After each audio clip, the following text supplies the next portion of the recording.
Hello दोस्तों, last lecture में हम डिस्कस कर रहे थे सेग एंड टेंशन। तो आज हम सेगमेंट वन को फिनिश करेंगे। सेगमेंट वन का जो भी थ्योरेटिकल पोर्शन था वो आज हम फिनिश कर देंगे। तो सेगमेंट वन के जो लास्ट टॉपिक बचे हैं वो क्या हैं आपके। हमने सेग निकाला था किसके लिए, जब आपके टावर सेम लेवल पे हों। अब हम सेग निकालेंगे आपके टावर अगर हिली एरियाज़ में है। सपोज़ एक टावर आपका इस लेवल पे है और एक टावर आपका इस लेवल पे है, तो दोनों लेवल अलग अलग हो गए। तब यहाँ पे दो सैग बनेंगी, एक S1 आएगा और एक S2 आएगा। तो दोनों की हम बात करेंगे, दोनों सेक्स की यहाँ पे बात करेंगे कितना यहाँ पे सैग आता है। ठीक है, और उनका डिफरेंस की बात करेंगे। तो यहाँ पे हम डेरिवेशन नहीं करेंगे। जो डेरिवेशन है वो आपका काम आता है ओनली सेम लेवल वाले में। यहाँ पे हम डायरेक्टली क्या देखेंगे, रिजल्ट्स देखेंगे, वो आपको याद रख लेने हैं। पर मैं आपको फिर बता देता हूँ कि जो ज़्यादा यूज़ होगा आपका 90% चांस है जो आपका फॉर्मूला यूज़ होगा वो यही होगा, omega L square by 8H। But फिर भी वो 10% वाले चांस के लिए हम अदर फॉर्मूले भी नोट कर लेंगे। बाकी हम चर्चा करेंगे वेट कैसे निकाला जाता है, स्ट्रेन इंसुलेटर का जो मैंने आपको बताया था प्रिंसिपल, वो भी हम यहाँ पे डिस्कस करने वाले हैं। तो वन बाय वन स्टार्ट करते हैं। लास्ट स्लाइड में जो आपने देखा था वो था आपका लास्ट जो फॉर्मूला हमने फाइंड आउट किया था, that was omega L square divided by 8H, यही था। ये आपको क्या करना है, कमिट टू मेमोरी कर लेना है। तो मैंने जितने भी आपको सेगमेंट वन में जो फॉर्मूले बताए हैं वो सब फॉर्मूले आपको सेगमेंट वन के फिनिश होने के बाद एक पेपर में नोट कर लेने हैं अलग से। सारे फॉर्मूले को आपको टेबल बना लेनी है और उस टेबल को आपको याद कर लेना है अच्छे से। और इससे क्या होगा, आप जब न्यूमेरिकल करने बैठोगे तो आपको इजी रहेगा, आपको सारे फॉर्मूले आपके इन हैंड होंगे। और अभी से करते जाओगे तो पूरे पावर सिस्टम के सारे फॉर्मूले आपके प्रिपेयर हो जाएंगे। ठीक है, तो अब स्टार्ट करते हैं हम। बी केस है जो आपका, वो क्या है, tower at different levels. Towers, इसको हम लिखते हैं टावर्स आर एट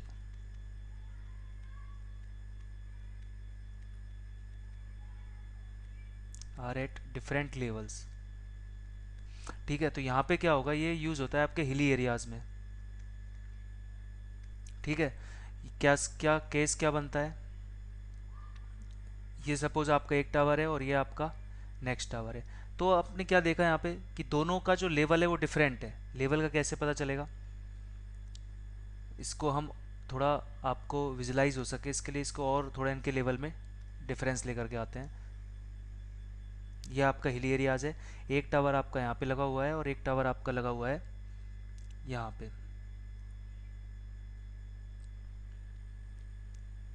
ठीक है, इनका ग्राउंड लेवल क्या हो चुका है, अब अलग अलग हो चुका है। और यहाँ पे सपोज आपका इंसुलेटर है, यहाँ पे आपका इंसुलेटर है और ये हमने इसको वाउंड किया हुआ है। ठीक है, तो यहाँ पे जो सैग बनेगी वो सैग कैसे निकाली जाती है, वो सैग निकालने का तरीका क्या है, यहाँ पे तो हम इसको तो मेज़र करेंगे इस वाले लेवल से और इसको देखेंगे इसके इस लेवल से। तो यहाँ पे अगर आप इसके डेड एंड की पोजीशन देखें तो यहाँ पे आ रहा है सपोज S1 डिस्टेंस आ रही है और यहाँ पे आ रहा है S2। तो ये डिस्टेंस कब आएगी, जब ग्राउंड में क्या होगा, लेवल ग्राउंड लेवल में डिफरेंस होगा। पिछले वाले केस में क्या था, दोनों टावर सेम लेवल पे थे, तो आपका जो सेम लेवल पे होने के बाद जो ये वाले पॉइंट थे ये क्या है, इन लाइन थे। अब ये पॉइंट इन लाइन नहीं होंगे, यहाँ पे आपको फिगर में इस तरह से समझ में नहीं आ रहा है तो इसको हम थोड़ा और मॉडिफाई करके बना देते हैं।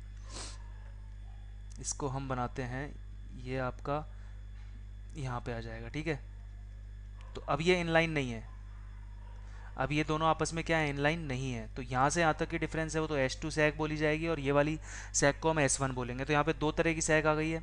ये आपकी डिस्टेंस हो गई L, दोनों सैग के बीच में डिस्टेंस है, जो डिस्टेंस है उसको हम इंडिकेट कर सकते हैं, वो आपकी क्या हो जाएगी, H हो जाएगी। इसको हम बोलेंगे S2 माइनस S1।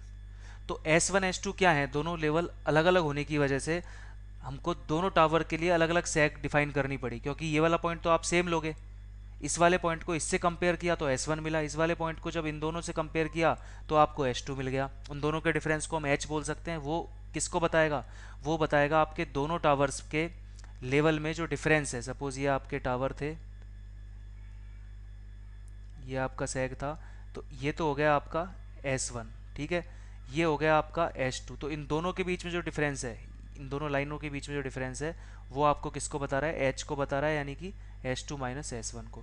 तो ठीक है, हम डेरिवेशन तो नहीं देखने वाले हैं, बट हमें पता होना चाहिए कि टर्म्स क्या है। टर्म्स का मीनिंग पता होना फॉर्मूले से पहले बहुत ज़रूरी होता है। तो हमें मीनिंग पता चल चुका है। तो H क्या हो गया आपका, S2 माइनस S1।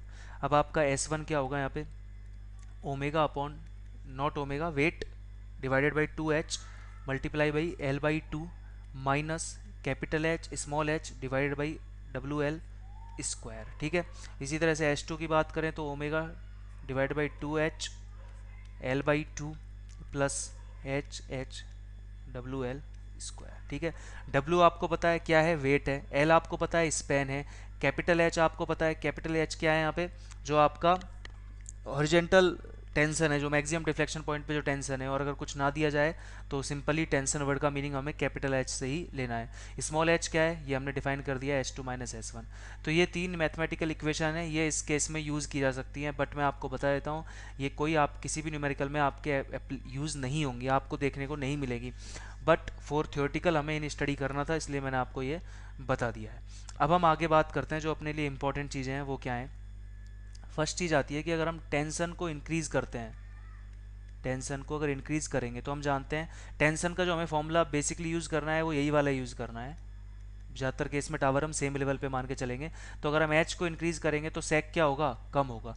तो टेंशन को बढ़ा करके सेक को कम किया जा सकता है, ठीक है। अब ये बेसिकली सैग को कम क्यों करना चाहते हैं हम, क्योंकि हम जानते हैं कि आपके सपोज ये टावर है और ये आपकी सैग है। अगर ये सैग बढ़ती जाएगी तो एक ग्राउंड क्लियरेंस नाम की एक चीज़ होती है कि आपको ग्राउंड से कुछ ना कुछ क्लियरेंस रखना पड़ता है। अदरवाइज क्या होगा, यहाँ पे अगर कोई सपोज आप खड़े हुए हो तो यहाँ पे आप और लाइन के बीच में अगर डिस्टेंस कम हो गई तो क्या होगा, डाइलेक्ट्रिक ब्रेकडाउन हो जाएगा और यहाँ पे स्पार्क होगा और आपको जो है आपके थ्रू सप्लाई पास हो जाएगी। तो ये तो कोई नहीं चाहेगा ना ऐसा हो। तो हमें सैक को एक ग्राउंड क्लियरेंस देनी होती है, क्योंकि टावर्स के बीच में अगर रोड के साइड में टावर है तो यहाँ पे हो सकता है कुछ गाड़ियाँ निकल रही हो, कुछ भी हो रहा हो। तो ऐसा कुछ भी अगर होता है तो हमें ग्राउंड क्लियरेंस का ध्यान रखना पड़ता है। तो ग्राउंड क्लियरेंस का ध्यान रखने के लिए सैक का बहुत इंपॉर्टेंट रोल है, क्योंकि सैक अगर ज़्यादा होगा तो ग्राउंड क्लियरेंस की जो जगह हमने छोड़ी हुई है वो क्या हो जाएगी, कम होने लगेगी। तो इस चीज़ को हमें ध्यान में रखना है। तो टेंशन को बढ़ा करके सैक को कम किया जा सकता है, ठीक है। तो अब इस एप्लीकेशन को कहाँ पे यूज़ किया जाता है, तो इसको यूज़ किया जाता है आपके स्ट्रेन इंसुलेटर्स में। तो मैंने आपको बताया था कि स्ट्रेन इंसुलेटर्स आपके यूज़ होते हैं डेड एंड टावर पे, जहाँ पे कोई मोड आ जाता है या फिर डेड एंड आ जाता है टावर में, वहाँ पर हम इसको यूज़ करते हैं। इसका प्रिंसिपल इसी तरह का है, इनको इन इंसुलेटर्स को हॉरिजेंटल पोजीशन पे लगाया जाता है। बाकी इंसुलेटर्स हॉरिजेंटल पोजीशन पे नहीं लगते हैं, जबकि ये वाले जो इंसुलेटर्स हैं वो कैसे लगेंगे, हॉरिजेंटल पोजीशन पे लगते हैं इस तरह से। तो ये क्या करते हैं, यहाँ पे टेंशन इंक्रीज करते हैं। जैसे आप जानते हो कि अगर कोई दो पॉइंट है उनसे कोई वायर लटका हुआ है तो आप क्या करोगे, इसको यहाँ से और अच्छे से कस के बांध दोगे। और इसको अगर और अच्छे से बांधना है तो आप सपोज यहाँ पे एक इंसुलेटर टाइप थिंग लगा देते हो जिससे कि और इसको कस के बांध देते हो। कस के बांधने का मतलब ही क्या है कि यहाँ पे हम टेंशन को इंक्रीज कर रहे हैं। तो टेंशन इंक्रीज करके जो है टेंशन को कम, सैग को कम किया जा सकता है। उसी प्रिंसिपल का यूज़ किया जाता है स्ट्रेन इंसुलेटर्स में। तो ये आपको आगे से याद रखना है, S is proportional to 1/T। अगर टेंशन बढ़ेगी तो एस क्या होगा, कम होगा। टी बोल दीजिए, एच बोल दीजिए, आगे के चैप्टर्स में टी और एच को मैं रिप्लेस करके बोलूंगा। आपको डिफरेंस नहीं समझना है, आपको समझ जाना है क्या है ये एक्चुअल में इस वाली टेंशन की हम बात कर रहे हैं, ठीक है। तो प्रिंसिपल समझ में आ गया। कई बार एग्जाम्स में पूछा जाता है थ्योरेटिकल क्वेश्चन कि जो आपके स्ट्रेन इंसुलेटर्स हैं उनका प्रिंसिपल क्या है। तो उसमें ऑब्जेक्टिव में इस तरह की लाइन लिखी हो सकती है, तो आपको समझ जाना है यहाँ पे टेंशन को बढ़ा करके सैग को कम किया जाता है। अब यहाँ पे एक नेक्स्ट क्वेश्चन माइंड में आता है कि टेंशन को बढ़ा करके सैग को कम तो किया जा सकता है, पर क्या हम टेंशन को कितना भी बढ़ा सकते हैं, नहीं। क्योंकि हम जानते हैं जो भी आप कंडक्टर यूज़ कर रहे हो उसकी कोई ना कोई स्ट्रेंथ होती है। कंडक्टर की अपनी क्या होती है, एक स्ट्रेंथ होती है, उसको हम बोलते हैं अल्टीमेट स्ट्रेंथ। क्या बोलेंगे, अल्टीमेट स्ट्रेंथ। न्यूमेरिकल में अगर आपको ये वर्ड मिला दिख जाता है तो इसको आप क्या समझ जाओगे, अल्टीमेट स्ट्रेंथ की बात कर रहा है। कंडक्टर की अपनी क्या होती है, एक अल्टीमेट स्ट्रेंथ होती है। अगर हम उससे ज़्यादा टेंशन उसमें दे देंगे तो वायर क्या होगा, टूट जाएगा, ब्रेक डाउन हो जाएगा। बात को समझ रहे हो। सपोज ये वायर है, आपने यहाँ पे इसको एक साइड से बाइंड किया हुआ है, अगर आप इसको टेंशन देते जाओगे, बढ़ाते जाओगे, बढ़ाते जाओगे, टेंशन बढ़ाने का मतलब है इस तरह के दो फोर्स लगते हैं टेंशन में। पुली वाले क्वेश्चन आपने 12th में किए होंगे। बढ़ाते जाओगे तो एक इम्बैलेंसिंग कंडीशन आएगी जहाँ पे वो वायर ब्रेक हो जाएगा, क्योंकि वायर की अपनी क्या है, एक स्ट्रेंथ है। वायर को अगर उससे ज़्यादा टेंशन से हम खींचेंगे तो वायर क्या हो जाएगा, ब्रेक हो जाएगा। तो उस स्ट्रेंथ को ही बोलते हैं हम अल्टीमेट स्ट्रेंथ। तो कई बार न्यूमेरिकल्स में ये चीज़ आपके यूज़ होगी जहाँ पर आपको अल्टीमेट स्ट्रेंथ दी जाएगी और एक आपको दिया जाता है factor of safety. Factor of safety, दो चीज़ें अगर आपको गिवन होंगी तो आपसे पूछ लिया जाएगा कि सेक क्या है। तो सेक के लिए हमें एच निकालना है, तो एच में इन दोनों का यूज होता है। एच क्या होता है, मैक्सिमम वर्किंग टेंशन है, मैक्सिमम वर्किंग टेंशन है। तो एच का फॉर्मूला क्या बनेगा, अल्टीमेट स्ट्रेंथ।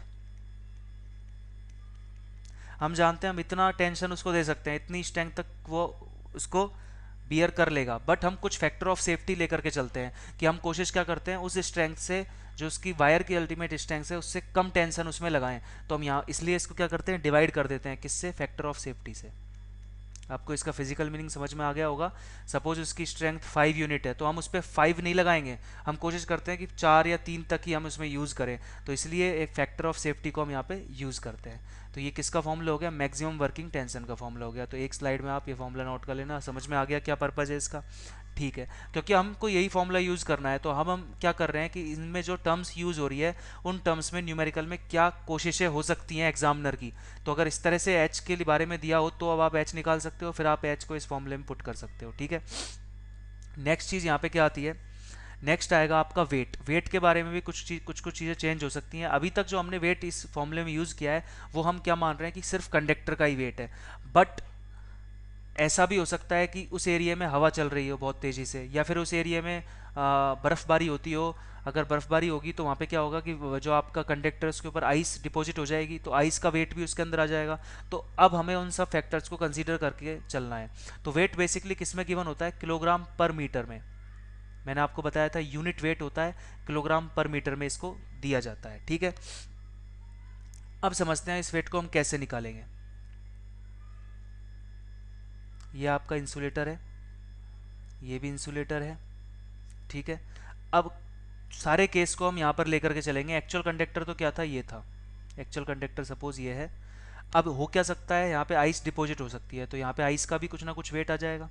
तो इसको हम बोलेंगे आइस अगर डिपॉजिट हो गई है तो यहाँ पे लिख देते हैं हम आइस।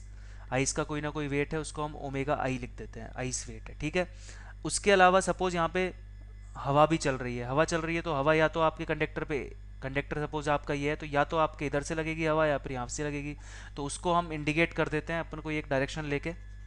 तो यहाँ पे हम जो आपका जो विंड है उसका भी वेट हमें लेना होगा, तो विंड लोडिंग हम उसे बोल देते हैं, विंड लोडिंग। तो विंड लोडिंग को हम इंडिकेट कैसे करेंगे, इस तरह से विंड लोडिंग को हम इंडिकेट कर देते हैं। सपोज ये आपकी होगी डब्लू डब्लू, ये डब्लू आई हो गया।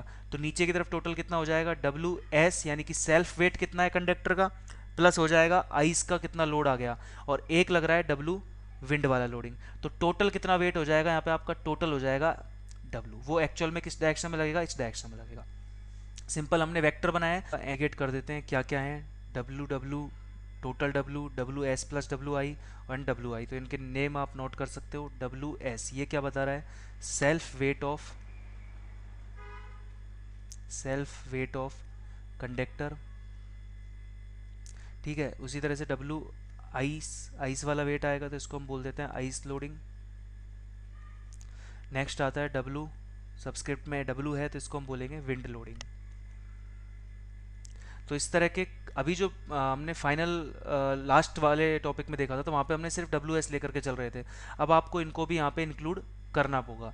तो इनको इंक्लूड करने का मीनिंग क्या है, आप इन सब वेट का सम कर दीजिए तो आपके पास क्या बनेगा, आपके पास सिंपल फॉर्मूला बन गया। डब्ल्यू डब्ल्यू आपका सपोज इस डायरेक्शन में लग रहा है, नीचे आपका डब्ल्यू प्लस डब्ल्यू आई लग रहा है, और यहाँ पे आपका टोटल वेट वर्क कर रहा है।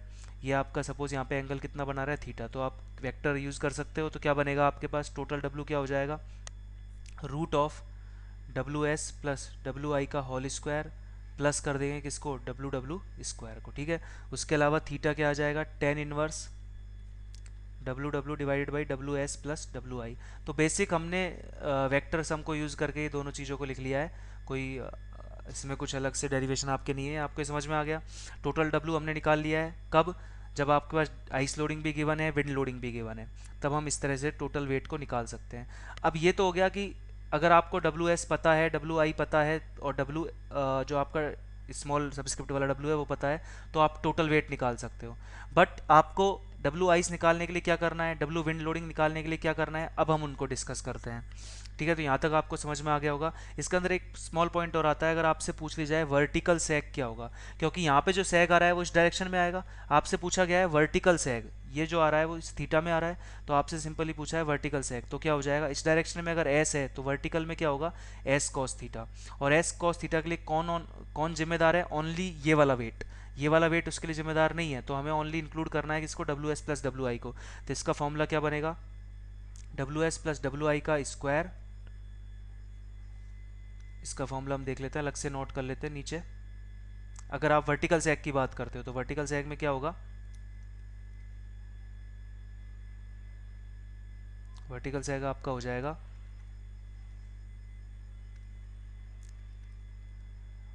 सिंपली सैग का फॉर्मूला क्या है, W L square upon 8h। यहाँ पे डब्ल्यू की जगह क्या आ जाएगा, डब्ल्यू इज इक्वल टू क्या हो जाएगा, डब्ल्यू एस प्लस डब्ल्यू आई, इसको वर्टिकल सैग बोलेंगे। तो वर्टिकल सैग आपका हो जाएगा W S plus W I L square upon 8h। ठीक है, ये वर्टिकल सैग हो गया।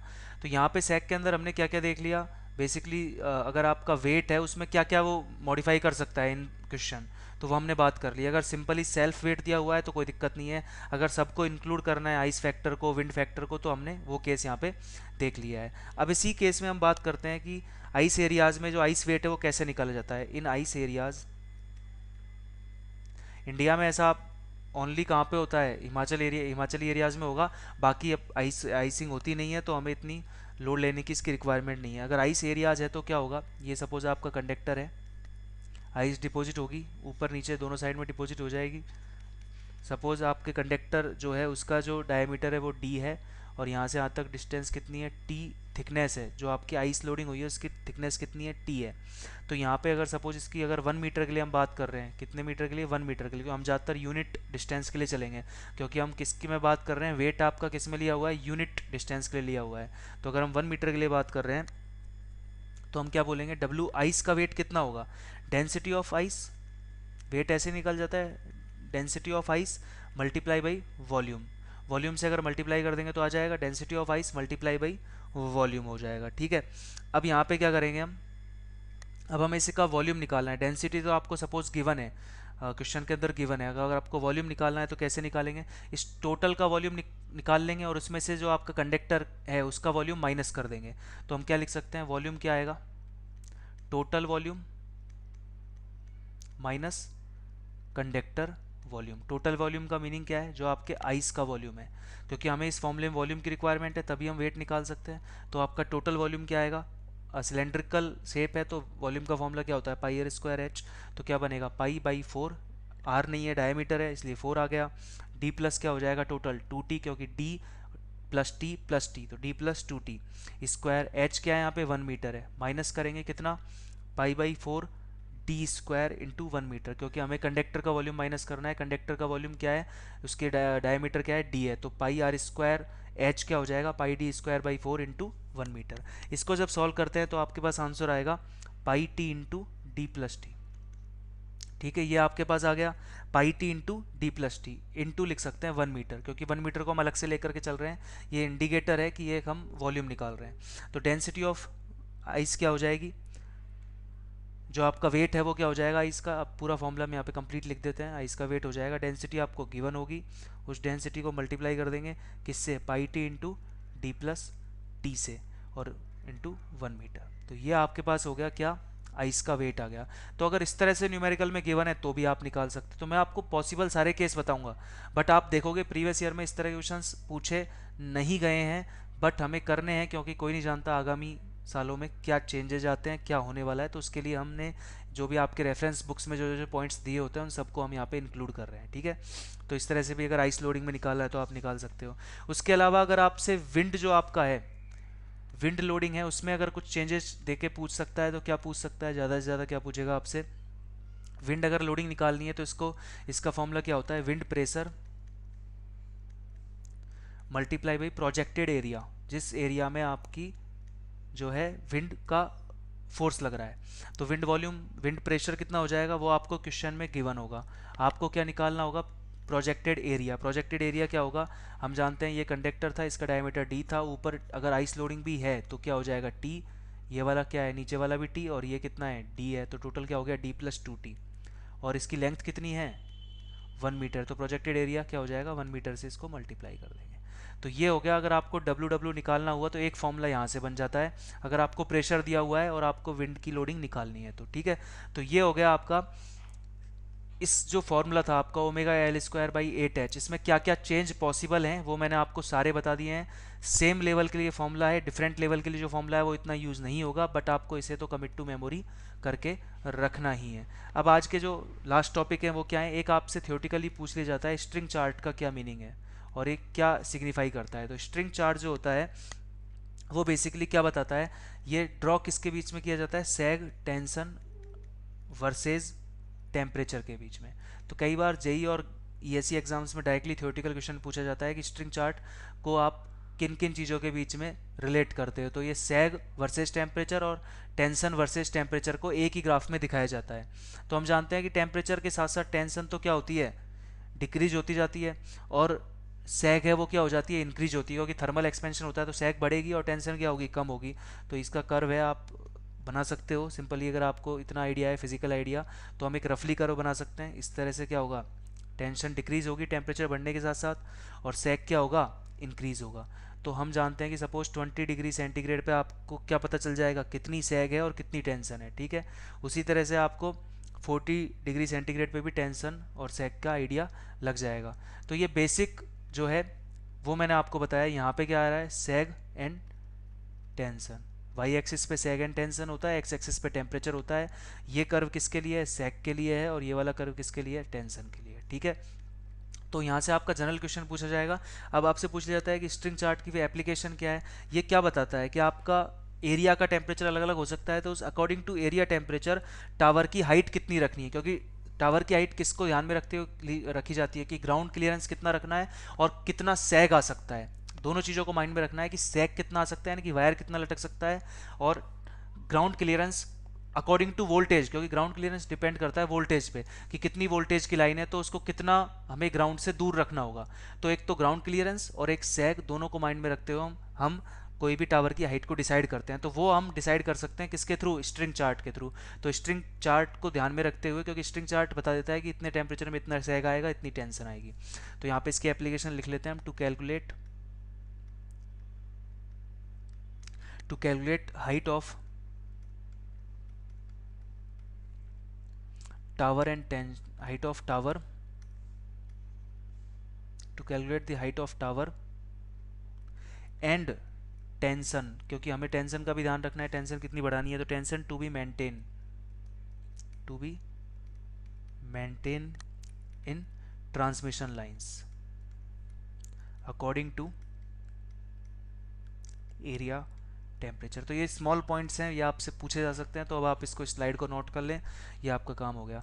अब मैं बार बार एक वर्ड यूज़ कर रहा हूँ, ग्राउंड क्लियरेंस। तो कई बार स्टूडेंट्स को कन्फ्यूजन होता है ग्राउंड क्लियरेंस कैसे निकाली जाती है, तो वो भी हम देख लेते हैं ग्राउंड क्लियरेंस को कैसे निकालना है। क्योंकि ग्राउंड क्लियरेंस को हम मैथमेटिकली नहीं निकाल सकते हैं। ग्राउंड क्लियरेंस को निकालने के लिए जो आपकी इंडियन इलेक्ट्रिसिटी रूल्स हैं, उन्होंने कुछ रूल बनाए हैं, उस रूल को हम फॉलो करके ग्राउंड क्लियरेंस को निकालते हैं। और बेसिकली हमें इलेक्ट्रिकल नॉलेज से ये पता है कि ग्राउंड क्लियरेंस कौन से फैक्टर पे डिपेंड करेगी, ये डिपेंड करती है आपकी ट्रांसमिशन वोल्टेज पे, क्योंकि जितनी ज़्यादा हाई वोल्टेज की लाइन होगी हमें उसे ग्राउंड से उतना ही दूर रखना होगा।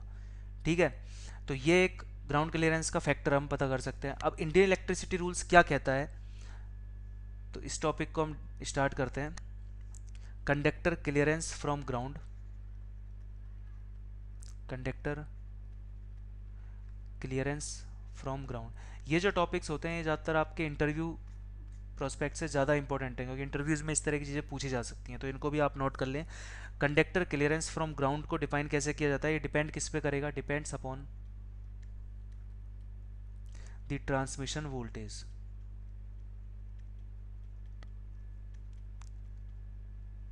ठीक है, अब यहाँ पे इंडियन इलेक्ट्रिसिटी रूल क्या कहता है, इंडियन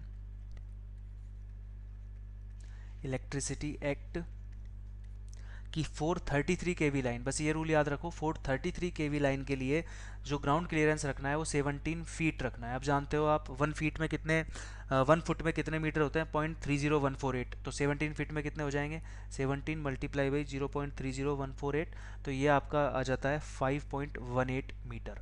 ठीक है, तो एक तो ये याद रखना है कि जितनी भी आपकी 33 केवी है उसके लिए आपको 17 फीट की लाइन चाहिए, और मीटर में अगर आपको बोलना है तो 5.18 मीटर। 1 फुट में यहाँ पे आप नोट कर लीजिएगा, अगर नहीं पता हो आपको तो 1 फुट में आपके होते हैं 0.30148 मीटर। तो आपने इसको यूज़ करते हुए आपने इसको मीटर में कन्वर्ट कर लिया। हमने बोल दिया 33 केवी 17 फीट, ऐसे याद रखिए, 17 मतलब खतरा। तो 33 केवी में आपको 17 फीट का जो है ग्राउंड क्लियरेंस की रिक्वायरमेंट है, यानी कि मीटर में 5.18 मीटर की। अब ये तो हो गई 33 केवी के लिए। अगर आपकी लाइन है 66 केवी की, लाइन है आपकी 132 केवी की, तो आप कैसे डिफाइन करोगे? तो उसके लिए सेकंड रूल याद रखना है कि एवरी एडिशनल 33 केवी के लिए हम 1 फुट ऐड करते जाते हैं। 1 फुट क्या कर देंगे? ऐड कर देंगे। 1 फुट यानी कि मीटर में भी मैं नीचे लिख देता हूँ 0.30148 मीटर। ठीक है, तो ये क्या समझ में आया कि 33 केवी तक तो 17 फीट की रिक्वायरमेंट होती है। उससे ज़्यादा जितना भी एडिशनल 33 केवी आएगा उसके लिए हम 1 फुट ऐड कर देंगे। वापस से रिपीट कर रहा हूँ, 33 केवी फिक्स कर लीजिए 17 फीट, 33 केवी तक बोल सकते हैं हम, 17 फीट रखनी है। उससे ज़्यादा जितनी भी केवी में इंक्रीज होता है तो हम 33 केवी ऐड होते ही 1 फुट और ऐड कर देते हैं। अब ज़्यादा कैसे समझ में आएगा? एग्जाम्पल से। तो एग्जाम्पल हम देखते हैं एक। सपोज आपकी लाइन है 132 केवी, आपसे पूछ लिया जाए कितना ग्राउंड क्लियरेंस रखना है, तो 33 केवी को 132 केवी को आप 33 केवी में कन्वर्ट कर लीजिए। फर्स्ट 33 केवी लिख लीजिए, प्लस उसके अलावा कितने एडिशनल 33 केवी चाहिए?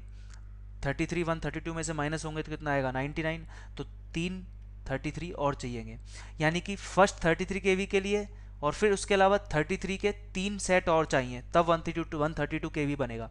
फर्स्ट 33 केवी के लिए आपको रूल पता है कितना चाहिए? 17 फीट चाहिए आपको, प्लस अब 3 मल्टीप्लाई, फिर एडिशनल जितने भी 33 केवी होंगे उनके लिए क्या चाहिएगा? 1 फुट चाहिएगा। तो टोटल कितना हो जाएगा? 20 फीट आपका हो जाएगा। 20 फीट को अगर हम कन्वर्ट करते हैं किस में? मीटर में, तो आपका आएगा 6.1 मीटर। ठीक है, तो ये क्या समझ में आया आपको यहाँ से कि आपने क्या किया? आपको 33 केवी तक तो रिक्वायरमेंट होती है 17 फीट की। अब आप उसमें जितने भी एडिशनल 33 ऐड करोगे उसके अकॉर्डिंग 1 फुट और ऐड करते जाइए, तो आपको टोटल ग्राउंड क्लियरेंस मिल जाएगा।